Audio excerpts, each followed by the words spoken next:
So it is good to, honestly, it is good to see you all this day. Some of you I've not met yet. Thank you for coming. If this is your first time here, I don't know what you're used to in church. This is a little bit different than what you might be used to. I was talking to a young man. Now, he didn't make it today. I met a young man this week. His name is Ahmed. And Ahmed is from Afghanistan. He got out of Afghanistan 3 years ago. He started serving with the U.S. military when he was 14 years old, helping them and giving them intelligence and stuff as they were fighting and everything. And he and I were talking. He said that he had gotten out of Afghanistan 3 years ago. And so what ended up happening was he ended up bringing his whole family, got to bring his mom, his dad, brothers and sisters, all here. So where did they go to live? San Diego. I said, well, man, that's cool. He says, yeah. He says, I've got my own business in San Diego. I said, you're kidding me. You only look like you're 19, but he's like 20-something. He's got his own business in San Diego that he runs, and he's got a girlfriend that's coming to college here in the area, and so what he did is he moved here to be close to her. His mom and dad and them are running the business in San Diego, and then he's going to go back. And so he and I began to talk about all of the things that are going on and all of the things that's happening. And when you begin to look at all of the things that are going on the last few years, couple of years, this world has now become a mess. Just a huge mess. And we think that we're the only ones that's being affected.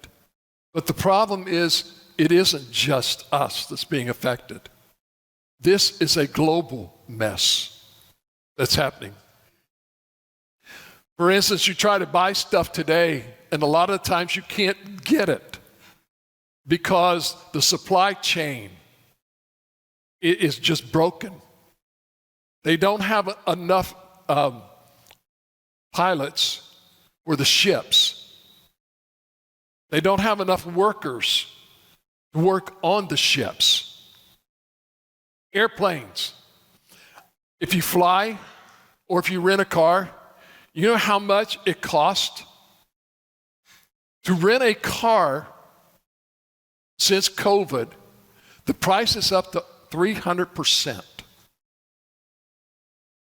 To fly, and you think about to fly, half the time they don't even have full planes. So what do? They've shut down a lot of the lines. Did they charge you less money? No. They charge you more. And then you've got to sit there the whole time flying with a mask on. And used to, they would give you something to eat. Not anymore. They're not allowed to service. And so everything is changing. And then all of a sudden, as we thought we were coming out of this, we were turning the corner. Less hospitalization, less deaths. Then all of a sudden, what happens? A variant pops up. Kids who thought they were going to go to school and be able to see their friends and everything, a lot of them are afraid. It's a whole big argument over whether to get the vaccine or not to get the vaccine, to wear a mask or not to wear a mask, to go to the store or not to go to the store. Call up Kroger, they'll deliver. Call up Amazon, they'll deliver. They'll do all the shopping for you. You don't have to go. And so the whole world's just changing. And we're living, when you start talking to people, they're living in just a whole world of fear. And so this morning what we're going to talk about is hope. Because a lot of people are looking for hope in jobs, and all of a sudden they found out they don't have any. They got laid off. And then they got a stimulus package. And the next thing you know, the stimulus package is gone. And now you got to go try and find a job. And everybody's going to pay you $15 an hour or $13.50. And everybody thinks that is absolutely cool. I'm going to get more money. Well, hold on a minute. Gasoline has gone from $1.89 to $3.19. Price of milk and eggs and everything is just going up. The price of poultry, beef, and everything else that you eat has now gone up. So your grocery bill may have been $100 a week, and now you're lucky to get by with $300 a week. And then the things that you want to eat, a lot of the things you can't buy. And you're sitting there and you're thinking, hold on a minute. If this is the way this is going to be, then where is my hope? The problem is, ladies and gentlemen, we have placed our hope in things that don't last. It's cyclical. Goes up and down and up and down and up and down. In the 1930s, when they had the Depression, those people were looking for something. And the war came, and everything started escalating and all of these things. A price of a house. You go to buy a house. It used to be $100,000. Now you're lucky to get one for $250,000. And then you're trying to find a new car. I remember in 1973, we bought 2 cars that year. One was a half a car, the other one was a full size. And I think we paid $1,995 for both, for each. Okay. I'm a little bit older, so I don't remember too much, okay? We paid $1,800 for the half a car, which was a Gremlin, okay? Okay? That was a half a car, and we paid $3,200 for a 1973 Satellite Sebring Plus, okay? Which was Diana's car. I got to drive the Gremlin. She got the good car, you know. So anyway, so let me say, I want to welcome you back to church and back to church Sunday, because we've missed you. We really have. Over the last year and a half or so, we've missed you. And I know there's still some that's going to watch online, and that's your prerogative. But it's not the same. Because what you can do if you're watching online is you can mute me.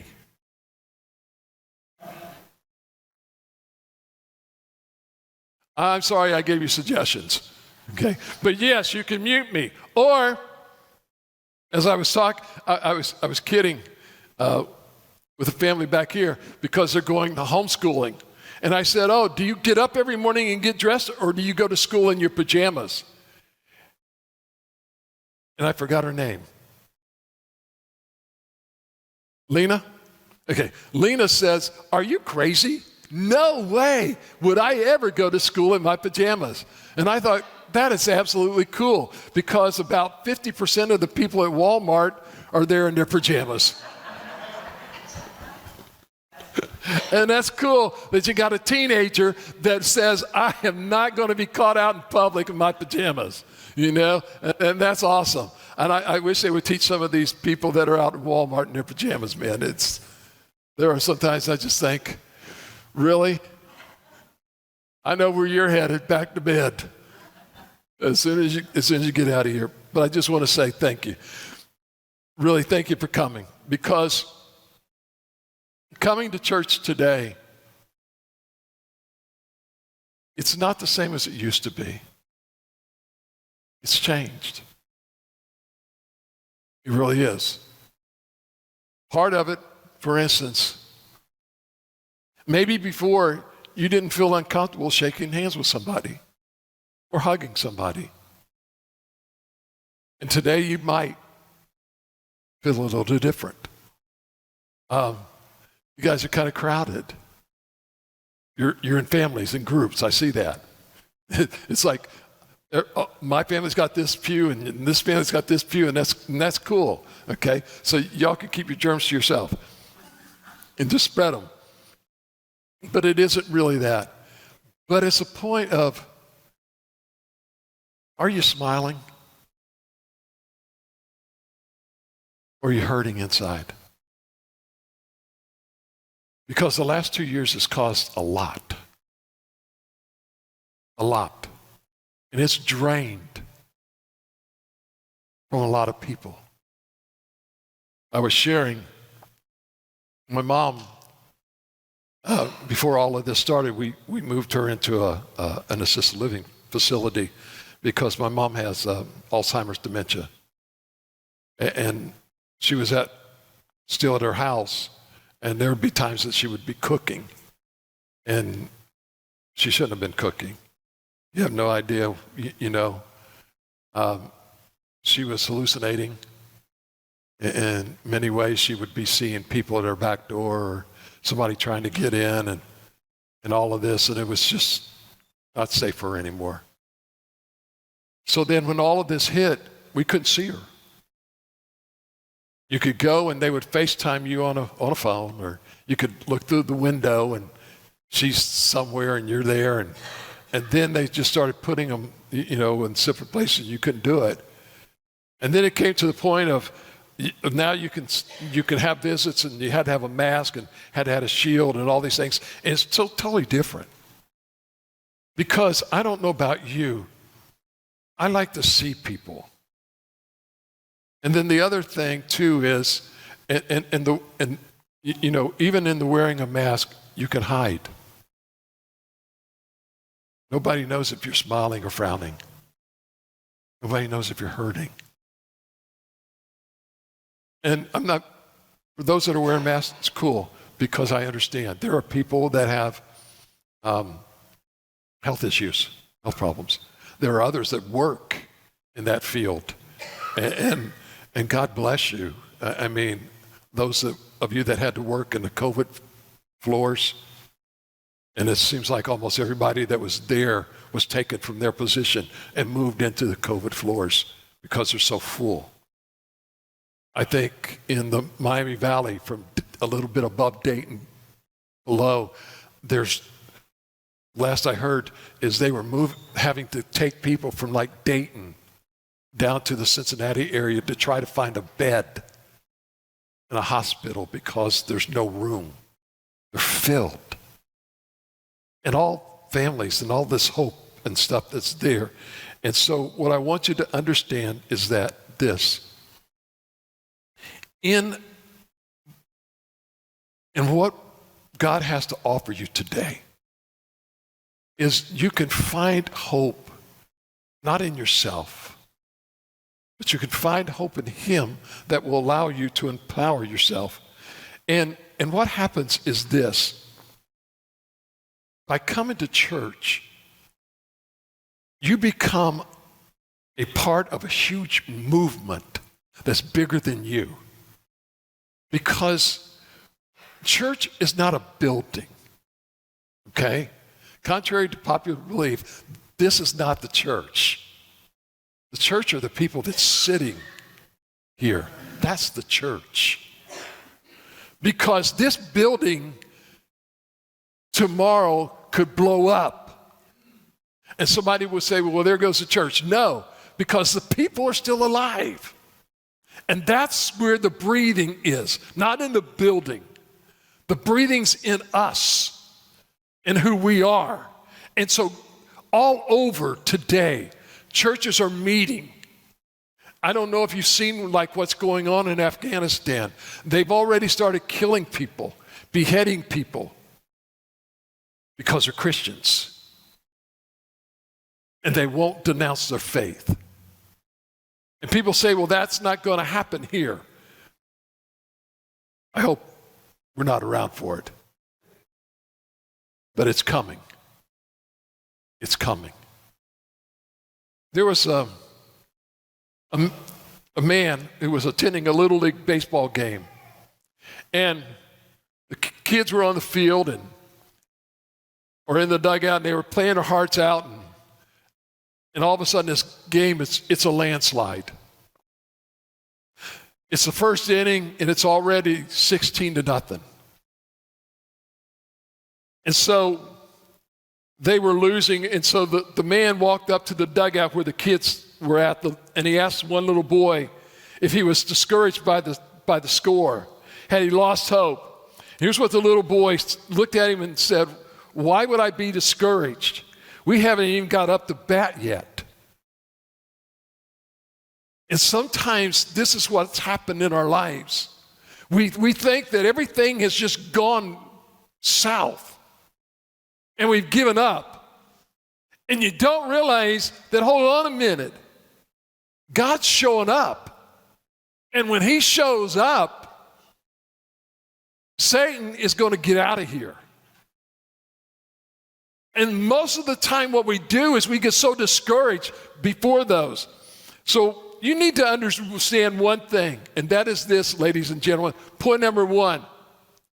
Whoever told you that life is easy sold you a bill of something that you don't want. Because that bill of goods is not true. Life is hard. And it is hard. And sometimes we need to understand those things. Vince Lombardi said this. He says, fatigue makes cowards of us all. Because we get so worn down, we give up. And Jesus said in Matthew chapter 11, 28 to 30, because what's happening right now when you think about it, you may be unemployed, but you still got bills. You're not making as much money, but your utilities have not gone down. Your car insurance is not going down. You still had the same bills with less money. And then you're trying to eat on top of that. And then you're very concerned because of the new COVID-19 Delta variant that is so contagious that it's just everywhere. And so you're really afraid, and everything's going on, and your neighbor, your family, whatever, they're all there. And here's what Jesus says. He says, come to me, all of you who are weary and burdened, and I will give you rest. Take up my yoke and learn from me, because I am lowly and humble in heart, and you will find rest for your souls. He says, for my yoke is easy, and he says, my burden is light. One of the things that we need to understand is this. Jesus was fully aware of how people hurt during their lifetime. This passage of Scripture, let me give you the context in which it was written. How many of you all remember a gentleman by the name of John the Baptist? Remember hearing about him? This was a wild dude. He lived out away from everybody. The Bible said that he had a long beard like AJ's. And if AJ and John would eat, and David. I think those are the only long beards I see here. The rest of you all have nicely groomed ones. But his is groomed too. But he would eat locust and honey. Now, I don't know about y'all, when you eat honey, it has a tendency to drip. And when you have a beard, guess where it's going to go? Okay? It's going to go into your beard. And the next thing you know, you're going to end up with a beehive.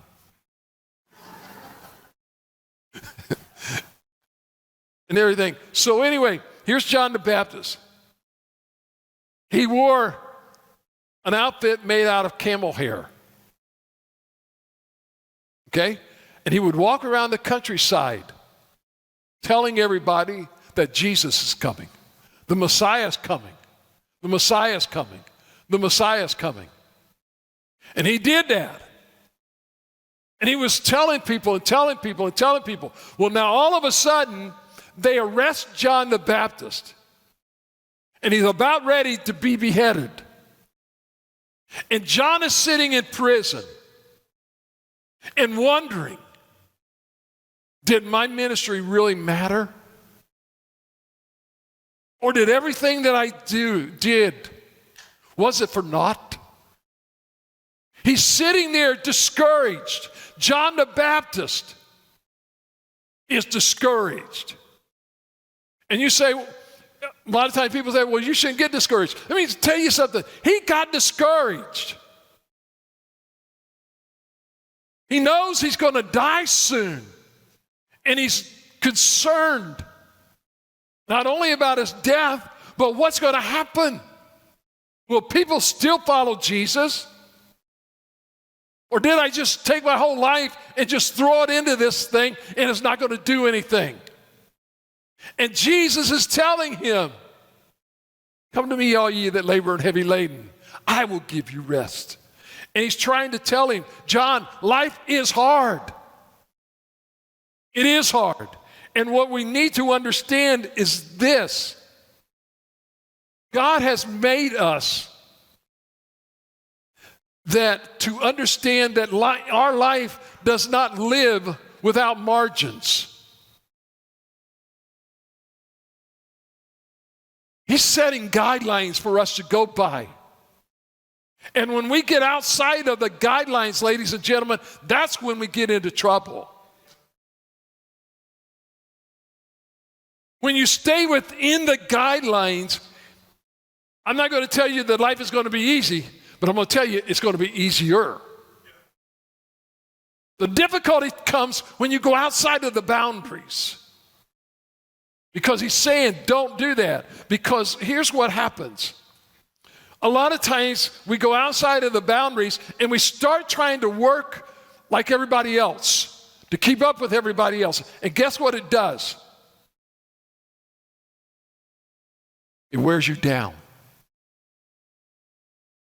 I could tell you story after story after story of people that have worked their life to get to retirement.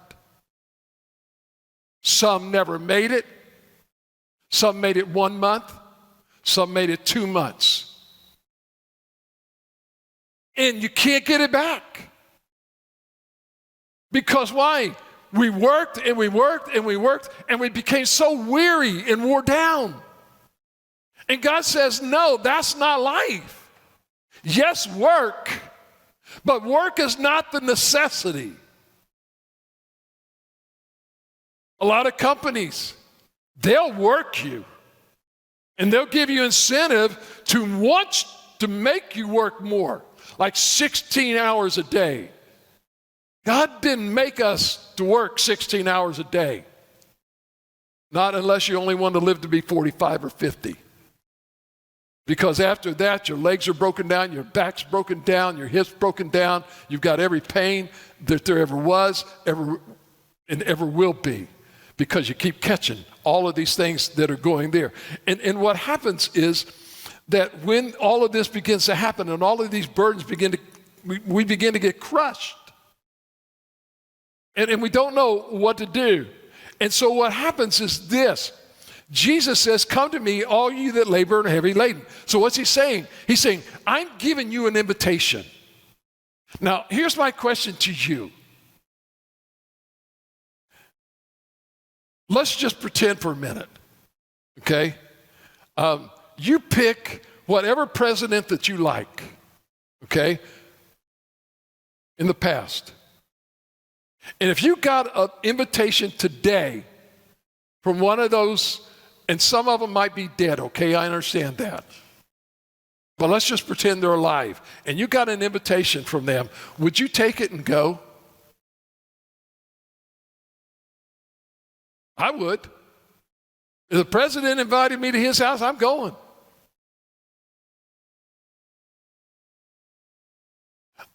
Tell him to give you an excuse. Okay, then I'll give you one next time. But here's what happens. We look at the importance of that invitation and we'll do it. But yet when Jesus gives us an invitation, we shove it away. like it's not important. And he's given you an invitation to say, hey, here's what I want you to do. Not only do I give you an invitation, I got a solution for you. How many of you are just plain tired? You don't have to raise your hand. But honestly, you're just plain tired. And here's what Jesus says. He says here, he gives the illustration of oxen being yoked. You see, this yoke was meant to have two oxen together. It wasn't there really to control them. It was taking the load and spreading it out among the two instead of the one. Because guess what? Two people doing something, it's easier to do than just one person doing it. And this is what Jesus is saying. He's saying, why do you keep trying to do everything yourself? Because what's going to happen is you're going to lose hope. When you continue to just do it and do it and do it. And so what would happen is it would take those animals and the farmer would be behind them, kind of guiding them. And they were submitting to the farmer. And so what happens is when you and I yoke up with Jesus, we are submitting to him. And saying, hold on a minute, I can't do this by myself. I need help. And guess what, ladies and gentlemen? That is not a sign of weakness to say you need help. That's a sign of strength. Because I'll guarantee you, if you learn that he's got the solution and he wants to give it to you, then you need to understand that, hey, I'm going to do this. And so what kind of yoke is he offering? How about mercy? He's given you something that you don't deserve. He's given you grace. He's given you compassion. You want someone to love you unconditionally? His name is Jesus. You want somebody that's always going to be there 24 hours a day? His name is Jesus. You want somebody that's going to give you the correct advice all the time? His name is Jesus. And may I say this to you? He doesn't change his advice because you don't like it. I have never ever went to Jesus and said, okay, Lord, I know this is really what you want to do, but I don't really think this is best. I think I know a little bit more than you do. You know, I know where I'm headed, I know where I'm going, and I know what's going to happen, and I've got this. You just hang there, and if I get in trouble, I'll call on you. And you say, that's stupid. You know how many times we do that?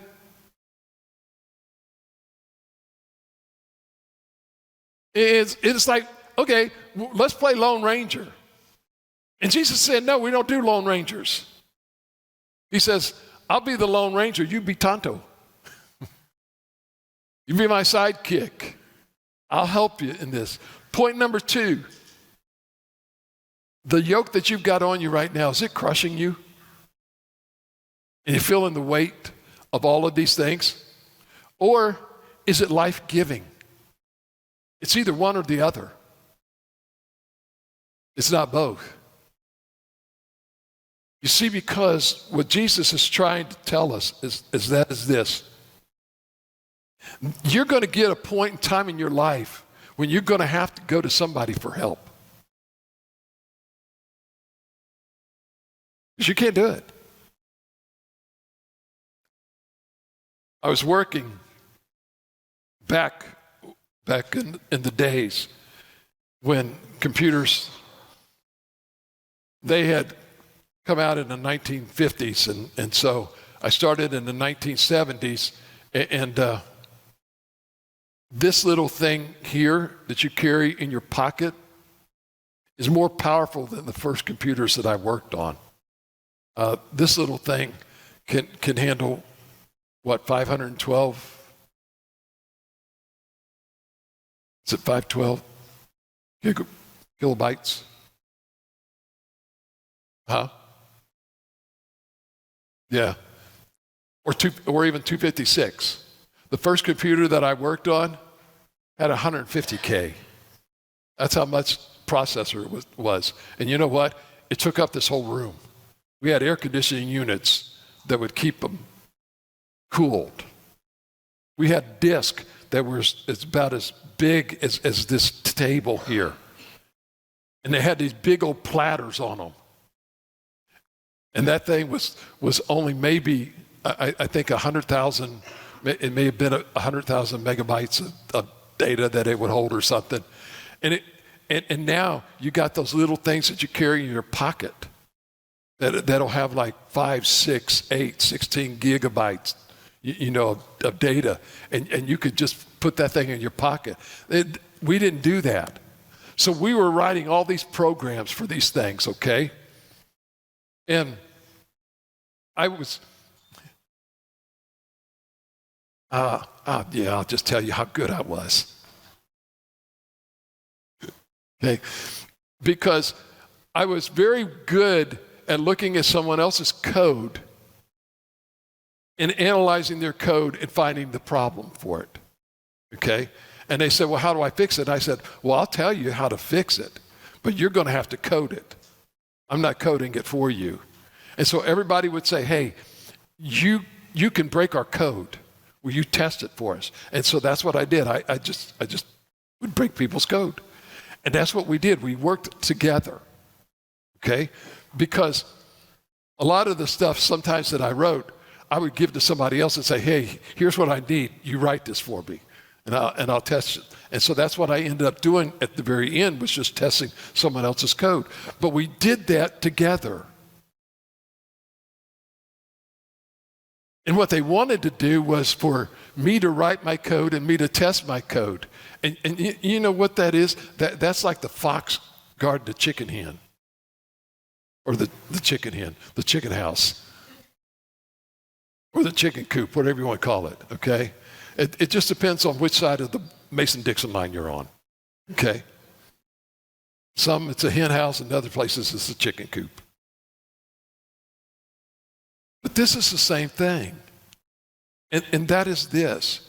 If you continually do everything for yourself, you're going to find it doesn't work. And that's what Jesus is saying. Jesus is saying, listen, this can destroy you,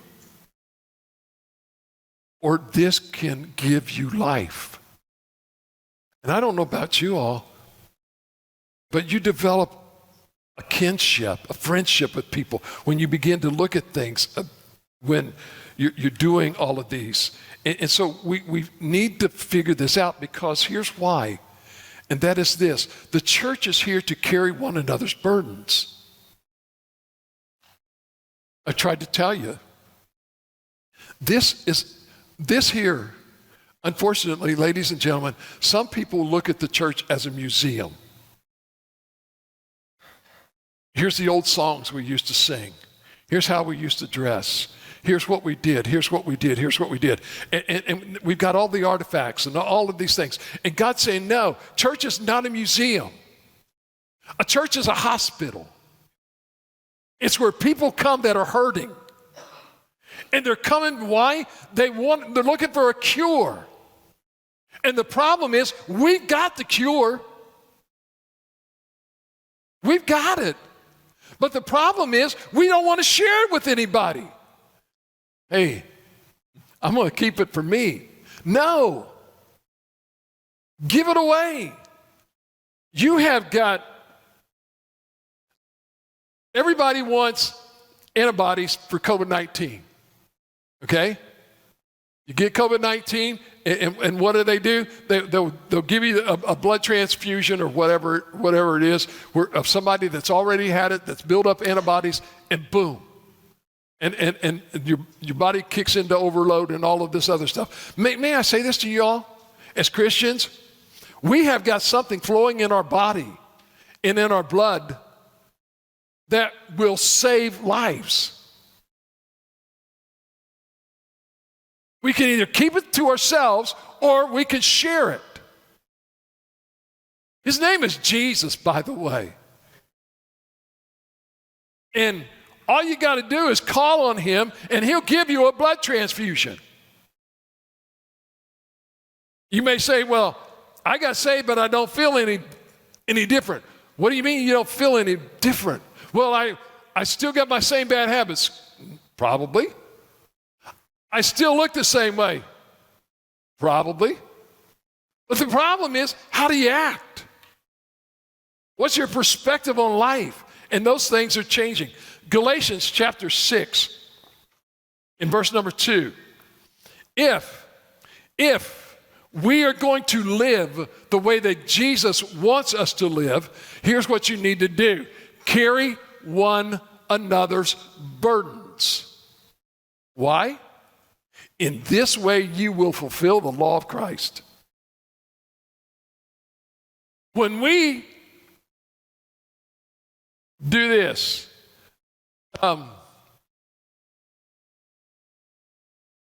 here's what happens a lot of times. And I'm sorry, but this is what happens a lot of times. I had a fire at my house. It burnt down and I lost everything. And I tell people, what do they tell you? I'll pray for you. I'm praying for you. In 1989, we were living in a church that had been converted into a parsonage. We were up. I was up all night. My wife Diana and my kids Tim and Tom and Charlie were all in their room, and the dog was out back. And I'm watching as the water begins to start coming up. I'm sitting there all night watching it come up, come up, come up, come up. Until finally it got to the back of the house, and I went in and I told him, I said, we got to go. The water's coming up and it's going to flood and we need to get out of here right now while we can. We got everything we could at that time, put it in the car and drove it up onto the top of Bacon Hill where some members of our church were there. We dropped the cars off and went back down to get the church van, and by that time it was all flooded. We ended up with about 3.5, 4 feet of water in our house. It ruined all of our clothes because out there you have fuel oil, and it just disconnected the fuel oil tanks from the houses that were outside, dumped it into the water, and the mud and the muck and everything. I mean, we had campers coming down the creek. We had, I don't know if we saw cows and stuff, but there were some that were coming down through there. That water was just moving. We lost everything. Baby pictures, my son Tim, we just got a few pictures that family had given us and stuff, and so we've got those pictures. And we had no clue what we were going to do. We had sold our house in Fairfield, and we didn't have any money. And it was like, okay, so what do we do? Some people heard where we worked. They had furniture. They gave us furniture. We got a buddy that we played softball with said, hey, I can buy furniture at wholesale for you, and I can get it a lot cheaper than what you could get it. You just go up there and tell them, here's what you need, and we'll give it.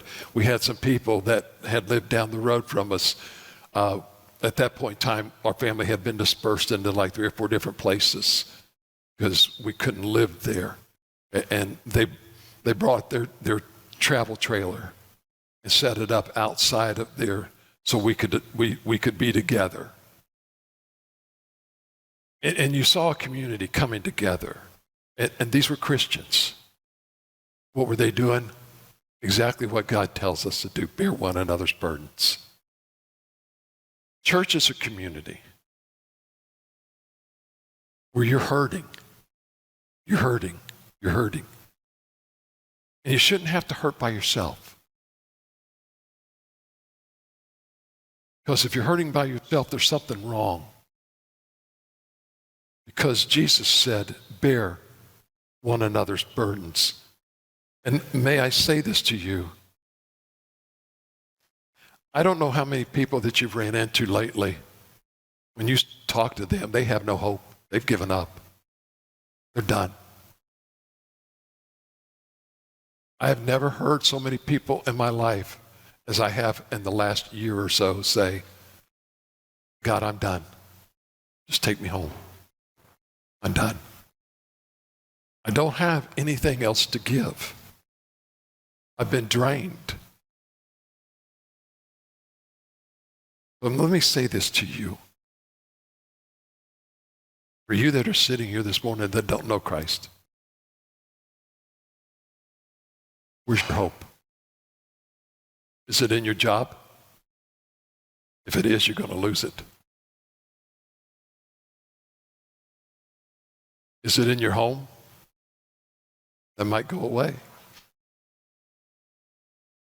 I can tell you a lot of people that I know that who were renting an apartment and the apartment caught on fire, and guess what happened? They lost everything. You want to know why? They didn't have renter's insurance. The homeowner had insurance on the apartment, but it's your responsibility to have insurance on the contents. And you couldn't afford it. You're just scraping by just to feed. And you lose everything. And you think, now what do I do? Who's going to help? And everybody's hurting. And I say to you, there is hope. His name is Jesus. Amen. He's not going to promise you that you're going to get rich. He's not going to promise you that you're not going to get sick. He's not going to promise you that your life is going to be a bed of roses. As a matter of fact, let me tell you this. As a matter of fact, your life is going to be rough. And it's going to be difficult at times. Why? Because as much as God wants you happy, Satan wants you sad. And if he can divert your attention, he will do that. And you come to a point where you say, okay, God, where are you? And God says, I've been here the whole time. Where have you been? You're looking in the wrong place.